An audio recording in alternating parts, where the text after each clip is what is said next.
Buen día, compañeros, nosotros somos alumnos del Instituto Superior Purépecha, somos del quinto semestre, grupo A, y les vamos a presentar el tema enfermedades causadas por nematodos fitopatógenos. Los integrantes del equipo somos yo, Miguel Ceja Olivares, Giselle Herrera, Verónica Galván, Luis Romero. Porlet Quintana. nosotros les vamos a hablar un poco sobre la anatomía, los ciclos de vida, ecología y distribución, clasificación, extracción, identificación, sintomatología y manejo de enfermedades. Bueno, para empezar tenemos que los primeros nematodos fitoparásitos fueron reportados por John Needham en 1743 al encontrarlos en el interior de las agallas del trigo. No obstante, fue hasta 1850 cuando se observaron otro tipo de nematodos como son los del bulbo, el tallo, los noduladores y formadores de quistes. Los estudios e investigaciones que realizó Nathan Augustus Coe de 1913 a 1932 contribuyeron ampliamente en los aspectos de metodología y taxonomía y morfología de los nematodos fitopatógenos. Para comenzar, tenemos que los nematodos pertenecen al reino animal. En ocasiones son denominados anguilillas y presentan un aspecto vermiforme. Esto significa que tienen aspecto de gusano, aunque son tóxicamente muy diferentes a ellos. Viven en aguas dulces y saladas o en suelos y se alimentan de plantas u otros animales microscópicos. Se sabe que varios centenares de ellos se alimentan de plantas, causando gran variedad de enfermedades en ellas. Son organismos pequeños de 300 a 100 micras, siendo algunos mayores a 4 micras de largo y de 15 a 35 micras de ancho.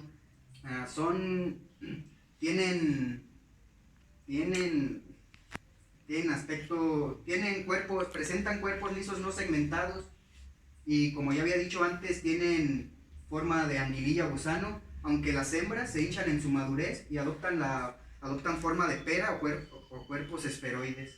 También otro detalle importante es que al hacer un corte transversal de ellos, tienen aspecto redondo, como a continuación se va a ver en la siguiente diapositiva, como se ve aquí.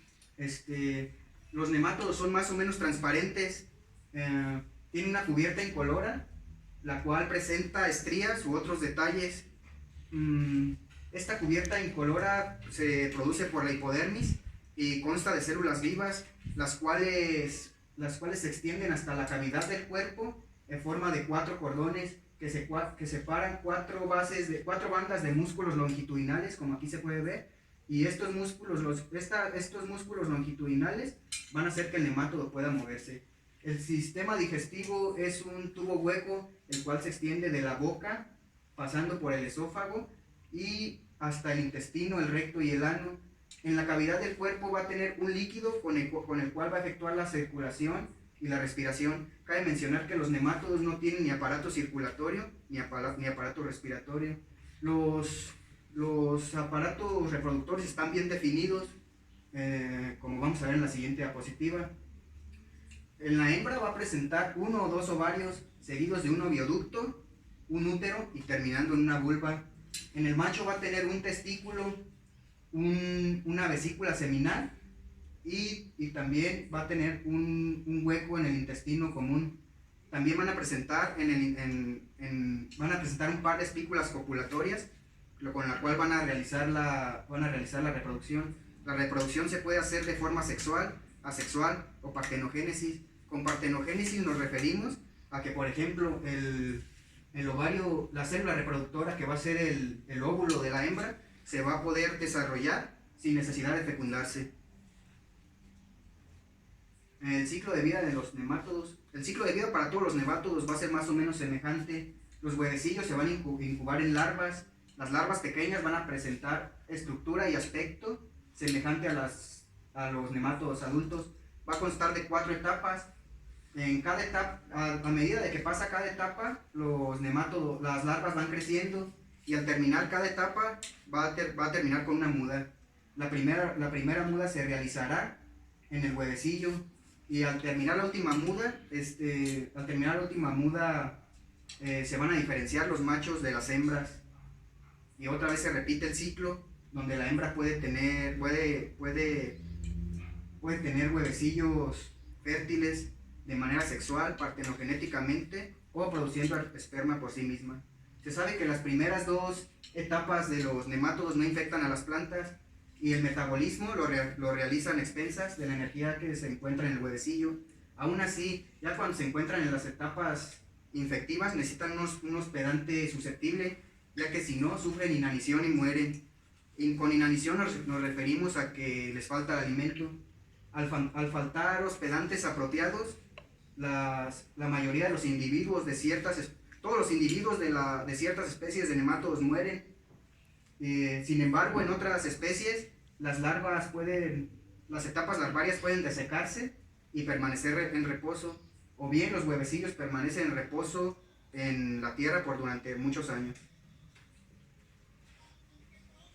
Ecología y distribución de los nematodos. Todos los nematodos viven libremente en el suelo, de máximos de 15 a 25 centímetros subterráneos, cerca de las raíces. La clasificación: todos los nemátodos fitopatógenos pertenecen al filo. La mayoría de los géneros parásitos pertenecen al orden Tileichida.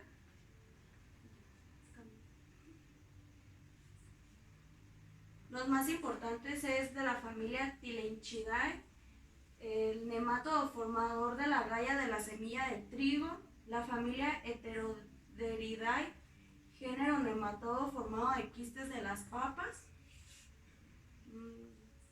la familia Afelanchoide, nematodo foliar, y familia Trichodoridae, nematodo causante del achaparramiento del maíz. Para la extracción de los nemátodos usamos la técnica usada del embudo de Bernam. Esta técnica consiste básicamente en un embudo donde nosotros primero vamos a tener una muestra de suelo o tierra. Esta muestra la vamos a pasar a un filtro, donde después ese filtro lo vamos a colocar aquí en lo del embudo. El embudo contiene una mallita o un papel filtro donde vamos a colocar los nemátodos, y en esa mallita tiene que estar el agua. El embudo tiene que estar con agua hasta la malla. Entonces los nemátodos suelen irse a donde haya más, donde esté más húmedo. Entonces cuando colocamos aquí los nemátodos, se empieza como a secar la muestra y empiezan a bajar por el embudo, que empieza a bajar por la manguerita y se va quedando acá abajo la muestra. Deben de pasar de 24 a 48 horas para que ya todos los nemátodos se hayan concentrado en esta parte. La siguiente. Para la identificación de nemátodos, pues como mi compañero ya lo había mencionado, para las hembras, estas presentan en su etapa ya adulta, son más gorditas, más anchas, y los machos pues son más largos.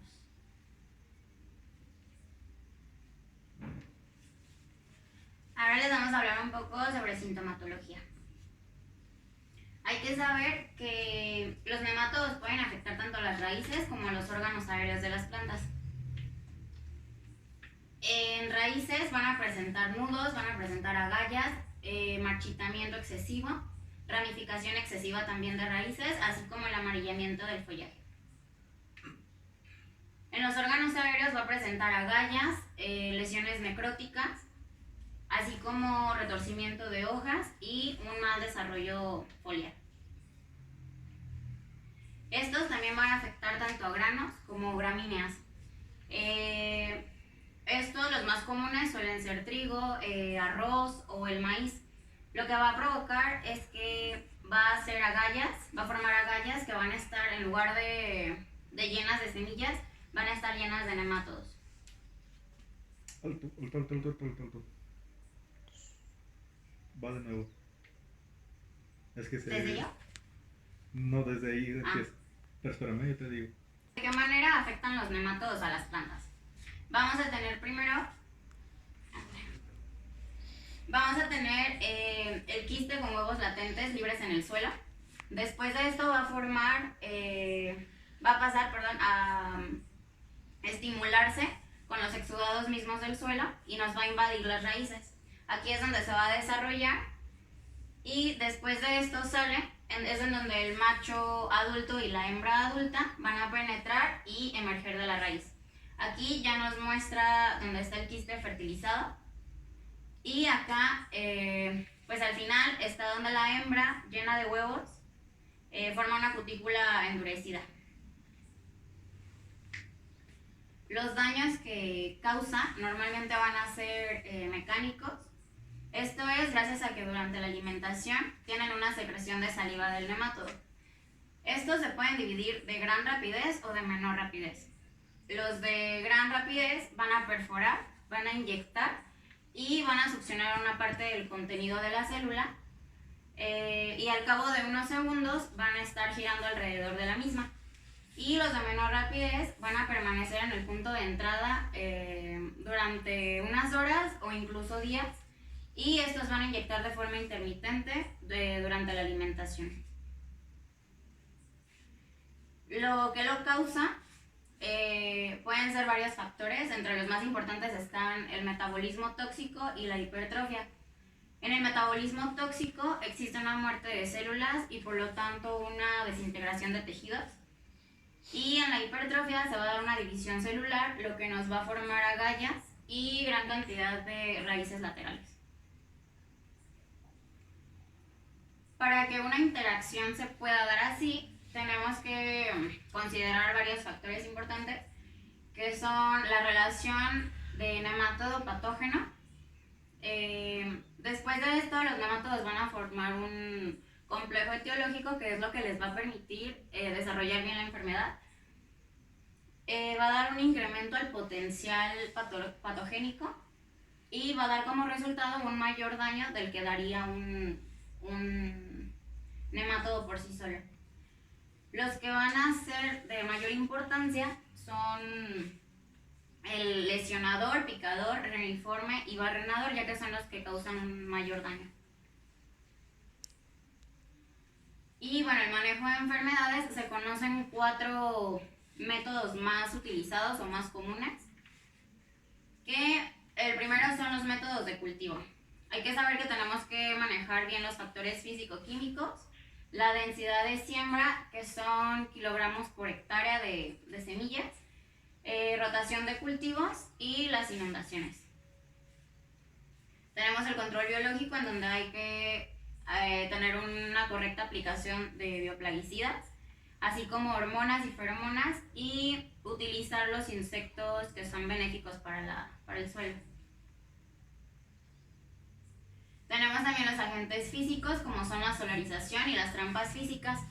En la solarización se va a utilizar la energía solar para aumentar la temperatura del suelo y así poder matar hongos o bacterias. Y tenemos por último los compuestos químicos, que es el empleo de plaguicidas selectivos con hormonas y feromonas, como ya lo mencionaba antes.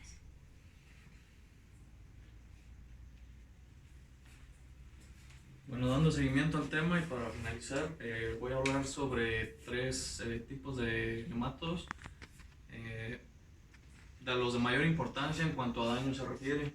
Voy a empezar con el nemátodo agallador, del género Meloidovin.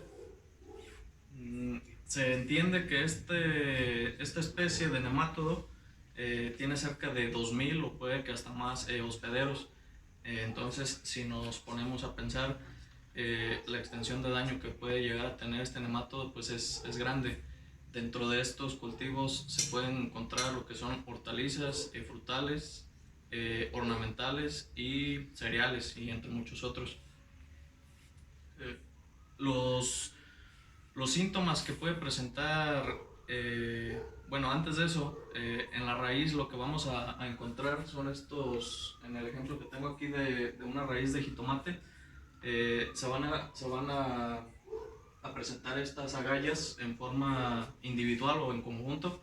Aquí ya vemos un daño bastante severo. Los síntomas, posteriormente, acá en la parte de abajo tenemos un cultivo de pimiento. Los síntomas que se presentan se puede ver en plantas jóvenes, pueden ser enanismo, clorosis y en frutos puede ser un fruto de baja calidad. ¿Por qué puede llegar a ser esto en los frutos? Bueno, como ataca el nemátodo en vía radicular, nos impide este paso de agua y de nutrientes, por consiguiente ya nos evita el paso de nutrientes importantes a la hora de la producción, como lo son calcio, boro, magnesio, entre otros. Entonces es por eso que el fruto en sí ya no logra desarrollarse adecuadamente. Algunos métodos de prevención o de control para este nemátodo, que en sí los tres van de la mano, son casi los mismos. Puede ser el arado. El arado se hace para que haya una mayor areación en el suelo y evitar que estos nemátodos se proliferen con mayor facilidad. Tenemos también lo que es la solarización, que es la parte de arriba, y la biosolarización de la parte de abajo. La diferencia de estos dos es que la biosolarización hay que hacer una pequeña cama de composta y posteriormente tirar ahora sí lo que es el plástico del solarizado, pero ambas técnicas son buenas. Como se comentó anteriormente, esta técnica ayuda mucho, ya que debido a estas temperaturas tan altas que maneja, disminuye y mata al nemátodo y evita que se siga proliferando. La rotación de cultivos nos va a ayudar en sí a minimizar también un poco la población, ya que hay ciertos cultivos que son inmunes a este endoparásito, como puede ser el caso del cacahuate.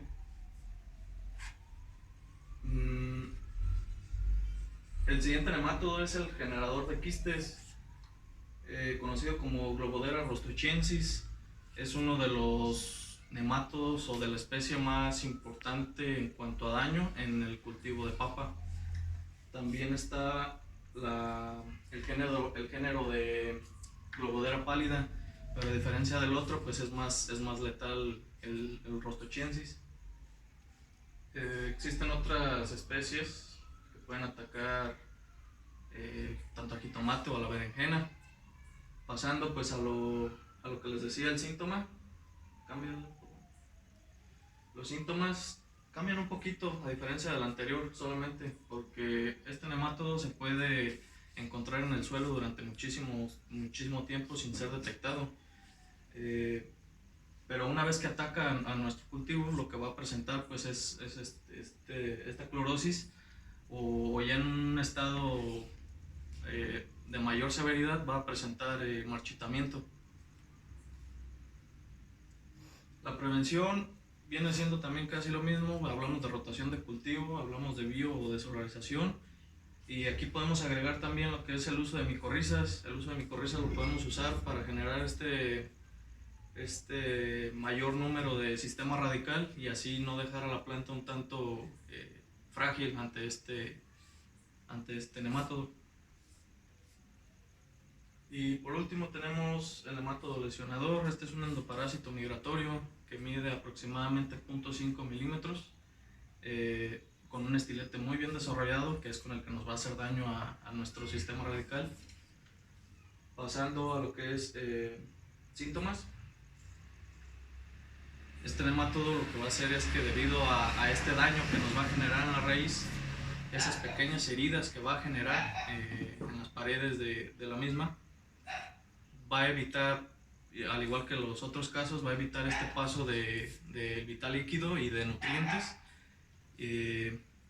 Desafortunadamente, como estamos viendo aquí, el sistema radical es uno de las partes más importantes de una planta. Es por donde entran nutrientes y agua, pero también, como estamos viendo, entran factores que no nos benefician, como en el caso de algún patógeno o un nemátodo. Al atacar este nemátodo, penetra la raíz, pero se va a alimentar principalmente del área parenquimal. Este nemátodo ataca el área parenquimal de la planta. ¿Qué es el área parenquimal? Es una zona muy importante, ya que en esta zona es la encargada tanto de producir como de almacenar sustancias nutrimentales para la planta. Entonces, si nos ponemos a pensar en el área que está atacando este nemátodo, pues hace muy susceptible a que la planta llegue a presentar síntomas graves o incluso a morir. Los síntomas, el tratamiento, el control que se maneja en estos nemátodos, pues viene siendo lo mismo que los otros dos también. Hablamos de rotación de cultivo, de biosolarización, etcétera, ¿no?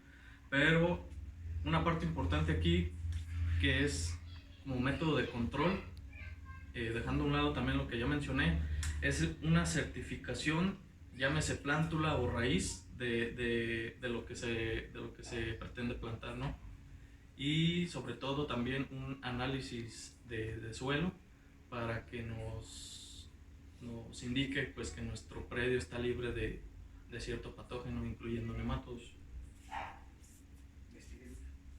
Y bueno, de nuestra parte sería todo. Muchas gracias por su atención.